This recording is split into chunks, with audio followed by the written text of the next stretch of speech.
Përshëndetje, shpirt i bukur dhe mirë se erdhe në kanalin tim. Unë jam Rina, një psikologe dhe një mindset coach dhe në këtë video sot do flasim për diçka që besoj ndikon te secili prej nesh.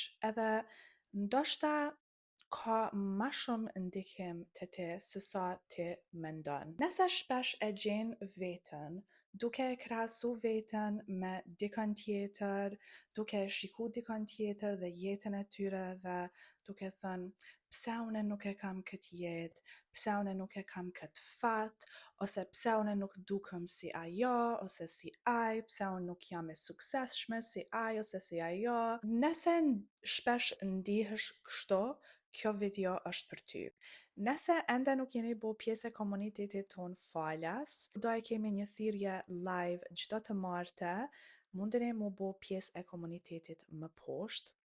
Dhe nëse për momentin jeni bo pjesë të komunitetit ose dëshironi mu bo pjesë, po ndoshta keni frikë me hy live, ju lutem mos u ndini të intimiduar, sepse kjo është një hapësirë shumë e mirë, shumë pozitive për jo, që unë e kom kriju për ty, për jo. Që ju me pas një vend ku mundeni me u taku me njerëz tjerë dhe nuk ka presion. Nëse ti nuk dëshiron me fol gjatë thirrjes, është krejt okay.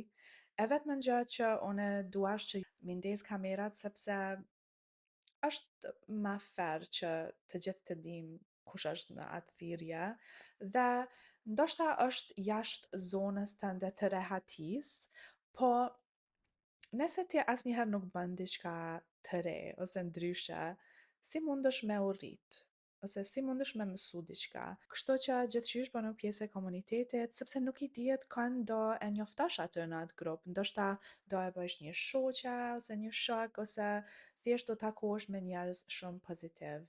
Besoj që secili prej nesh e krahasojmë veten me dikën tjetër. Për atë arsye është shumë e rëndësishme të zbulojmë se si të mos e krahasojmë veten vazhdimisht me dikën tjetër, për me qenë më të lumtur me veten. Okej, pyet e veten për një moment. Sa herë ke krahasu veten me dikën tjetër këtë javë? Dhe mundeni me pa që kjo ndodh shumë më shpesh se sa ti mendon. Unë që tash mundem me mendu dhe me thonë, wow, okay, e kum krahasu veten shumë herë këtë javë me dikën tjetër. Dhe kjo mundet me pas shumë ndikim në energjinë tënde. Mundet me pas efekt të emocionet e tua. Dhe shpesh mundesh me fillu me u ndi keq edhe nuk e din arsyen pse, edhe shpesh herë është kjo arsye. Krahasimi është shumë njerëzor, ne e shikojmë jetën tonë dhe e shikojmë jetën e dikujt tjetër. Shpesh fillojmë të mendojmë, ata janë më të suksesshëm, ata janë më të lumtur. Po, duhet të kuptosh që mendja jote shpesh të gënjen. Qa do të thotë kjo? Mendja jote shpesh të gënjen, sepse ti po e krahason jetën tonë reale me momentet më të mira të atyre. Dhe kjo shpesh ndodh me rrjetet sociale. Në psikologji kemi mësu që nëse i përdor shumë këto aplikacionet si kur Instagramin, TikTok, Facebook, ti ki me pas një nivel më të lartë të pasigurisë dhe shpesh rrit nivelin e depresionit. Sepse, imagjino këtë, ti çdo ditë, ndoshta pa vedije, sepse nuk e di, don me pushu, nëse kap telefonin dhe hin Instagram dhe fillon me shiku fotot, videot e dikujt tjetër, dhe mendja jote automatikisht është duke bo një krahasim mes teje dhe këtij personi tjetër. Ti fillon me mendu edhe pa e vrejt, wow, jam shumë mrapa, duna me bo ma shumë, duna me qenë si ky person. Këta persona ndoshta nuk janë aq të lumtur, nuk janë ashtu siç po e tregojnë veten në rrjetet sociale, sepse çdo person ka probleme, çdo person ka kohë të vështira, po ato asnjëherë nuk i shfaqen në rrjetet sociale. Ti nuk mundesh me ditë se çka është tu përjetu dikush tjetër për momentin. Nëse je tu i shiku vetëm fotot e tyre në Instagram ose në rrjetet sociale, thjesht nuk është reale dhe po m'bohet qefi që tash kemi fillu më shumë, kam fillu me pa më shumë njerëz në Instagram tu e shfaq më shumë atë realitetin e tyre. Edhe unë nuk po them që unë jam më e mirë se e di që edhe unë qas shumë foto, video pozitive, po mundona me tregu pak edhe atë anën ma reale që thjesht jam njeri, jam person me eksperiencat të ndryshme, jam në këtë udhtim bashkë me juve dhe po jam të punu në vetën time, jam të zhvillu çdo ditë, po gjithmonë jam duke mësu edhe unë. Gjithkush është tu e bo më të mirën e mundshme në atë vend të jetës që gjindën. Truri jonë gjithmonë ka dëshirë me ditë se ku jemi ne në krahasim me dikën tjetër. Në psikologji kjo quhet the social comparison theory. Ideja është e thjeshtë, njerëzit e krahasojnë veten për me kuptu veten më mirë. Është shumë normale. Po problemi fillon kur e përdorim për me vlerësu veten tonë. Shpesh herë, çka ndodh kur e shikojnë dikën tjetër, se kjo nuk ndodh vetëm në rrjetet sociale, ti mundesh me krahasu veten me një familjar ose një shoqe, një shok, dikën në punë. Shpesh çka ndodh është ne fillojmë me krahasu veten tonë me dikën tjetër, që ndoshta është krejt një moshë tjetër, është në një fazë krejt ndryshe nga ne, është duke jetu dikën tjetër, ose e ka një stil të jetës që ne në fakt as nuk ishëm dëshiru me pas. Për shembull, nëse ti ki fëmijë dhe po e krahason veten me një mashkull në të 40 që nuk ka fëmijë, nuk ka familje dhe është duke udhëtu botën, normal që ki me u ndi keq, sepse ti nuk e ki atë realitet.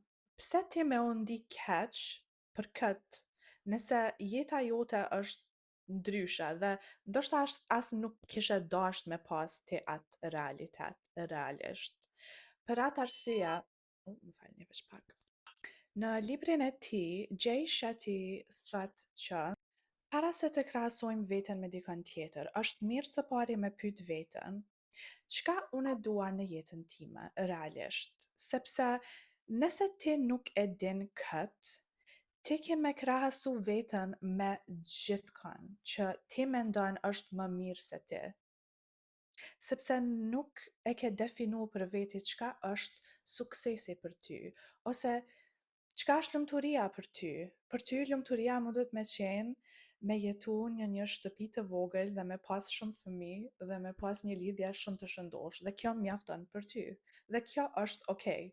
Për dikën tjetër ndoshta mundet me qenë me pas një shtëpi shumë të madhe, ma pak fëmijë ose mos me pas fëmijë hiç, dhe me udhëtu ose me pas një biznes. Lumturia, suksesi, krejt këto gjëra janë të ndryshëm për secilin prej nesh. Pra, filla me pyet veten, çka dua une realisht. Diçka që më ndihmon mu shumë është me bo një digital detox.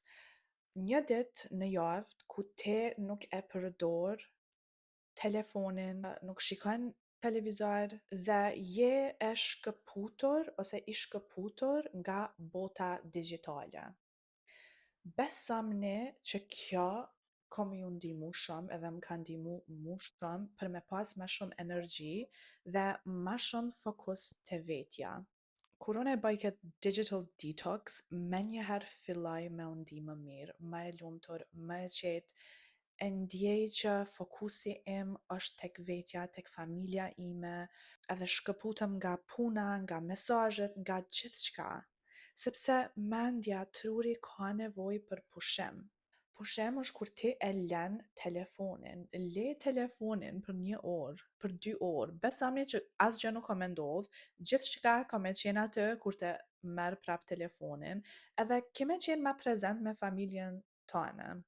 Di që ti je tu e shiku këtë video në telefon, po mas kësaj video, le telefonin, Nëse jo sot, një ditë tjetër, shpenzo kohë me veten, shpenzo kohë me familjarët e tu.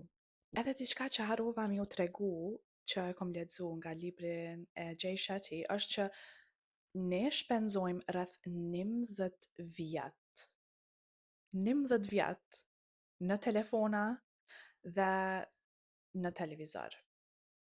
Kur e kom lexu kët, thash, wow, sa shumë kohë jemi tu humb. Filla me kthy fokusin te vetja. Sa herë gjen veten duke e krahasu veten me dikën tjetër, thuaj vetes, nuk jam vonë, kam kohë. Okej, ky person ndoshta e ka arrit këtë gjë, po nuk do të thotë që unë nuk mundem me arrit, ose që unë duna gjithçysh me arrit në kohën e njëjtë, ose në mënyrën e njëjtë, sepse të gjithë jemi ndryshe, të gjithë kemi rrethana të ndryshme, të gjithë kemi eksperienca të ndryshme, të gjithë kemi ëndra të ndryshme. Dhe nuk do të thotë që secili prej nesh duhemi me arrit të njëjtën gjë në të njëjtën kohë, në të njëjtën mënyrë. Okej? Nuk je vonë, ki kohë. Mos u ndi keq, sepse gjithmonë ki kohë me arrit atë që ti don. Dhe sa më pak që ti e krahason veten me dikën tjetër, ki më shumë energji mu fokusu te vetja dhe ndoshta me fillu me vepru.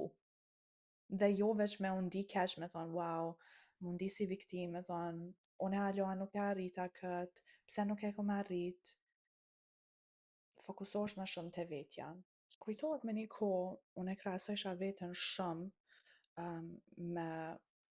me tjerët, edhe ka qenë një kohë ku kam pas shumë akne, edhe ende kam, nuk është që mu kanë hek krejt, i kom bu gati 30 vjet, hala e kam këtë problem. Kështu që nëse edhe ti e ke këtë problem, veç dije që nuk je vetëm. Edhe besoj që ka shumë njerëz që e kanë të njëjtin problem. Edhe e krahasojsha fytyrën time me dikën tjetër, thosha, wow, sa mirë, e kanë fytyrën e pastër, pse unë nuk e kam. Mas një kohë fillova mi thonë vetes, wow, okay, pse unë duna me u duk si dikush tjetër? Ndoshta duna me u fokusu te vetja ime dhe me kuptu pse unë i kam këto akne, ose çka unë duna me bo ndryshe dhe jo me krahasu vetën. Egoja jonë gjithmonë dëshiron me qenë më të mirë se të tjerët dhe e mat vlerën tonë me krahasimin. Po ti nuk je egoja jote. Ti je më shumë se kjo. Nëse ti mundesh me qenë i lumtur për dikën tjetër, ka ma shumë shans që ti ki me arrit atë gjë që ti dëshiron, sepse nuk je në atë energjinë e xhelozisë.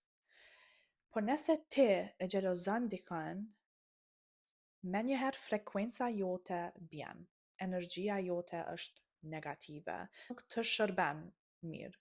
Nuk është e mirë për ty, ti duhesh me qenë në një energji të mirë, sepse ka mjaftueshëm për të gjithë. Nëse dikush tjetër ka arrit diçka që ti dëshiron me arrit, kjo duhet me të motivu ty. Me të motivu ty që edhe ti mundesh. Edhe ti mundesh me arrit këtë. Fillo me krahasu veten tënde me progresin tënd, jo me progresin e dikujt tjetër. Mos harro ku ke qenë para disa vite dhe ku je tash. Besoj që ke arrit shumë gjëra të bukura që ndoshta ke harru për to, dhe nëse është vetëm një gjë e vogël. Ti e ke arrit këtë. Dhe kjo do të thotë që ti mundesh me vazhdu me arrit edhe më shumë gjëra të mira në jetën tënde. Okej, njerëz të dashur, nëse ju ka pëlqyer kjo video, ju lutem e tregoni në komente. Faleminderit shumë që ishe këto me mua sot. Shpresoj të kesh një ditë sa më të bukur dhe shihemi në videon tjetër. Tung tung, miru pafshim, ju dua.